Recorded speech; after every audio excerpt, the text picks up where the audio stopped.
రాదు, తీయాలి, గేట్ తీయాలి రాదు. నేను డ్యూటీకి బయలుదేరుతున్నప్పుడు చూడండి మా బుడ్డోడు ఎలా పరిగెడుతున్నాడు. బండి ఎక్కుతాడని ఒకటే అల్లరి చేశాడు అనమాట.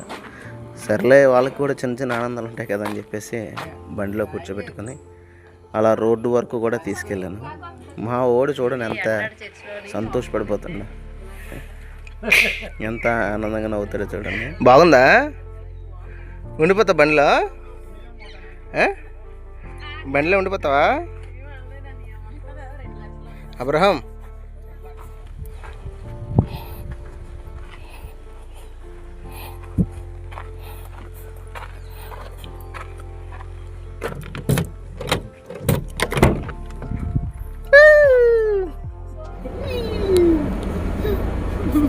నీ పళ్ళు చూపించు.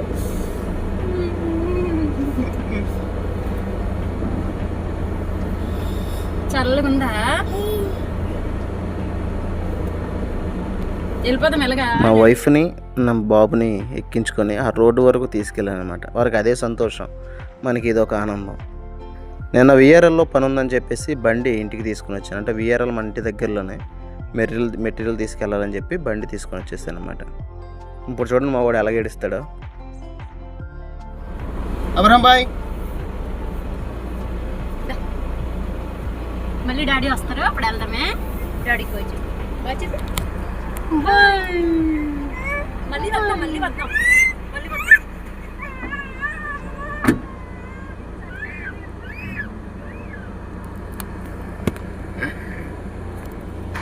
అయిపోయింది ఇంకా. మా వాడు ఏడిపి ఇంకా ఆపడం కాసేపటి వరకు. అయినా సరే మన డ్యూటీకి వెళ్తే తప్పదు కదా. ఈ బండ్లు మా ఇంటికి తీసుకొచ్చినప్పుడల్లా కూడా ఇగోండి ఊరు జనాలు వెళ్తున్నాడు కదా మనుషులు ఇద్దరు, వాళ్ళిద్దరూ నేను మిర్రర్లో చూస్తాను, వెనక్కి తిరిగి మాట్లాడుకుంటూ ఉన్నారన్నమాట. మా ఊర్లోకి మా ఇంటి దగ్గరికి బండి తీసుకురాగానే అందరూ అనుమానం ఏంటంటే నేనే బండి కొనుక్కున్నాను అన్నంత లెవెల్లో చూస్తున్నారు. కానీ మనకు అంత టాలెంట్ లేదు. అంత డబ్బులే ఉంటే ఎప్పుడో ఇలాంటి బండి ఒకటి కొనుక్కొని ఓన్గా తిప్పుకుందాను. కానీ అంత డబ్బులు లేవు, డ్రైవర్ కింద చేయడమే మన పని. అయితే నేను సంతోషంగా ఉన్నాను, ఎక్కడ బాధ అనేది ఏమి ఉండదు. హ్యాపీగా వచ్చిన డబ్బులతో హ్యాపీగా బ్రతికేయడం నాకు అలవాటు అయిపోయిందనమాట. చాలా హ్యాపీగా ఉన్నాను నేనైతే.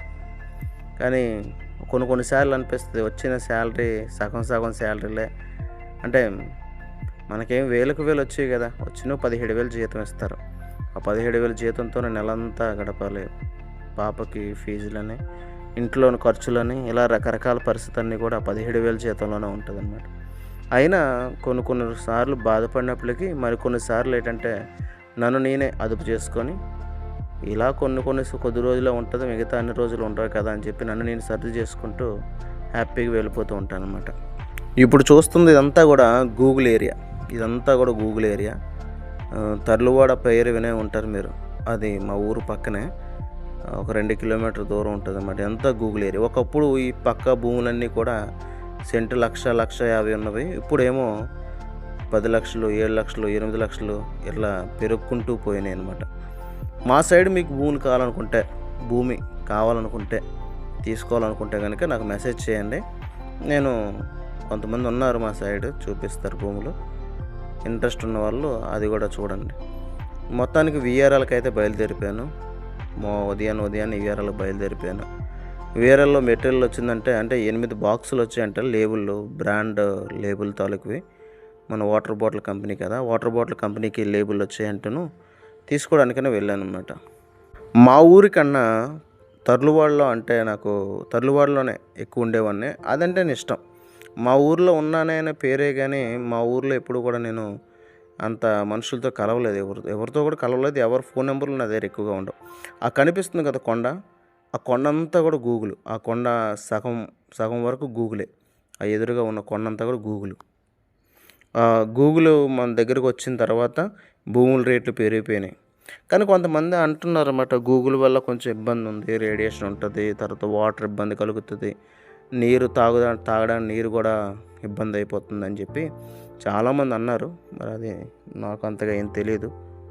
ఇదిగోండి, ఇదంతా కూడా కనిపిస్తున్న ఏరియా అంతా కూడా తర్లువాడ ఏరియాలోకి వస్తుంది. అదంతా కూడా ఈ తర్లువాడ ఏరియాలో నేను చదువుకున్నాను. నా చదువు అంతా కూడా ఇక్కడే, అంటే 10th వరకు ఇక్కడే, హై స్కూల్ అనమాట. ఇక్కడ మనుషులతో నేను చాలా ఎక్కువగా కలిసిపోయాను అనమాట. మా ఊరి వాళ్ళతో కంటే ఇక్కడ ఈ ఈ ఊరు వాళ్ళతో కొంచెం నాకు చనువు ఎక్కువ అనమాట. అలాగని వాళ్ళు కూడా నన్ను మంచిగా చూసుకునేవారు కొంతమంది. నా ఫ్రెండ్స్ అందరూ కూడా తరలివాడే. ఎక్కడ బయట వాళ్ళు ఎవరు లేరు. ఫ్రెండ్స్ అందరూ అప్పుడు అంతా కూడా తరలివాడు. ఇప్పుడిప్పుడు అంటే కొంతమంది కొన్ని పనుల్లో బిజీ అయిపోయి కలవడం మానేసాం, కానీ అప్పుడైతే కంటిన్యూగా కలిసేవాళ్ళం. రోజుకి ఒక్కసారైనా కలిసేవారం కొంతమంది మేమైతే. ఈ ఏరియాలో ఒకప్పుడు పెంకుటిల్లు ఎక్కువగా కనిపించేవి. అంటే ఈ ఏరియానే కాదు, ప్రతి ఊర్లో, పల్లెటూరులో ప్రతి ఊర్లో కూడా ఎక్కువగా పెంకుటిల్లు లేదా కమ్మలిల్లు కనిపించేవి. కానీ ఇప్పుడు చూద్దామంటే పెంకుటిల్లు కరువు అయిపోతున్నాయి, కమ్మలిల్లు అసలు లేవే లేవు. ఇక్కడ ఈ ఊర్లో కొంచెం కొంచెం అక్కడక్కడ పెంకుటిల్లు కనబడతా ఉంటాయి తర్లువాడలో. ఈ తర్లువాడలో యూనిటీ కూడా బాగుంటుంది. అంటే కుర్రోళ్ళు అందరూ కొంతమంది కలిసి ఉంటారు, బాగానే ఉంటారు. ఏదైనా ఇబ్బంది కలిగినా సరే అందరూ ఒకటయ్యి ఒక మాట మీద ఉండేటటువంటి మనుషులు ఉన్నారు. ఈ ఊర్లో ఏదో తెలియని ఫీల్ ఉంటుంది అనమాట. చూడండి, రైట్లోనే ఈ సీసీ రోడ్ ఉంది కదా, ఈ రైట్లోనే మా స్కూలు. చాలా బాగుంటుంది స్కూల్ అయితే.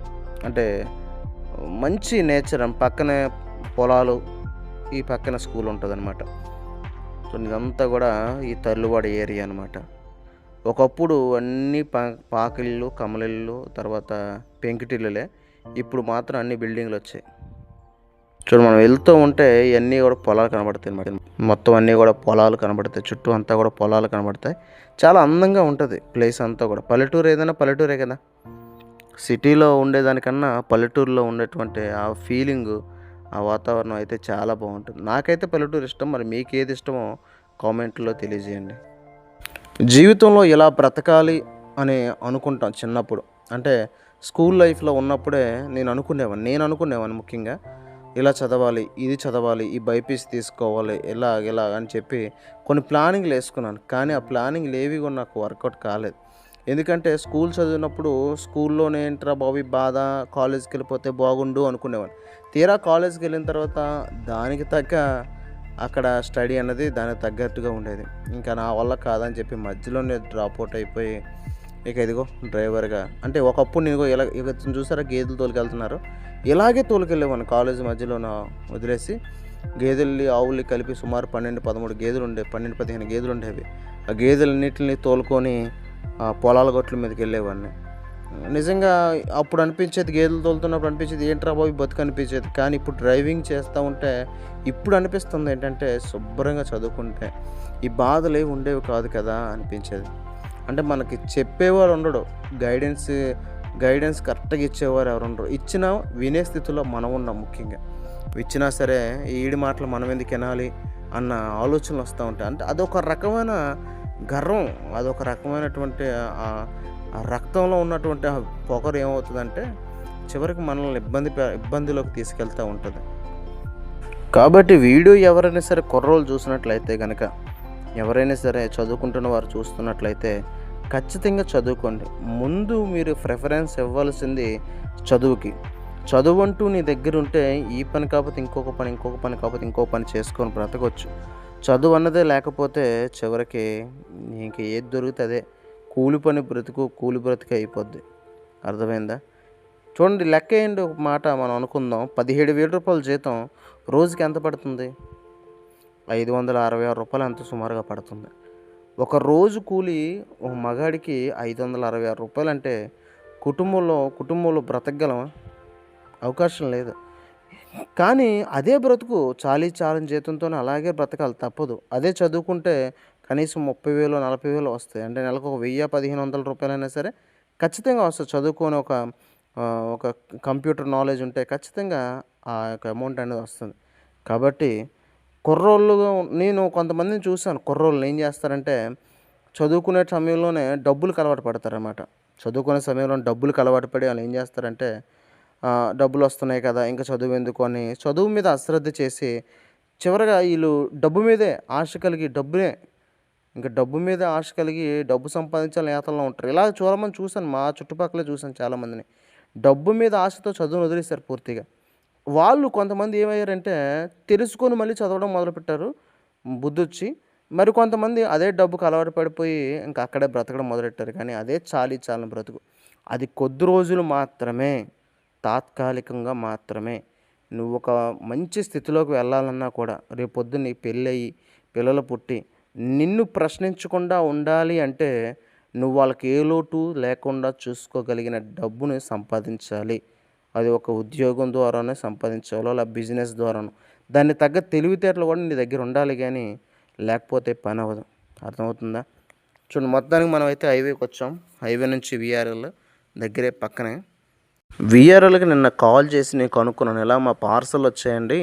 మీ దగ్గర ఉన్నాయా అని అడిగితే వాళ్ళన్నారు వచ్చేసాయండి ఇక్కడే ఉన్నాయి. కానీ అన్‌లోడ్ అవ్వలేదు బండి అన్నారు. తీరా ఇక్కడికొచ్చి అడిగితే ఇంకా బండి రాలేదండి. ఇంకా ఎక్కడో విజయవాడ దగ్గరలో ఉంది అన్నారు. ఇక్కడికిక్కడే ఇద్దరు మళ్ళీ ఉదయం వచ్చిన వెంటనే ఒక గేట్ మన దగ్గర అడిగితే బండొచ్చిందండి అన్‌లోడ్ అవ్వలేదని ఆళ్ళే అన్నారు.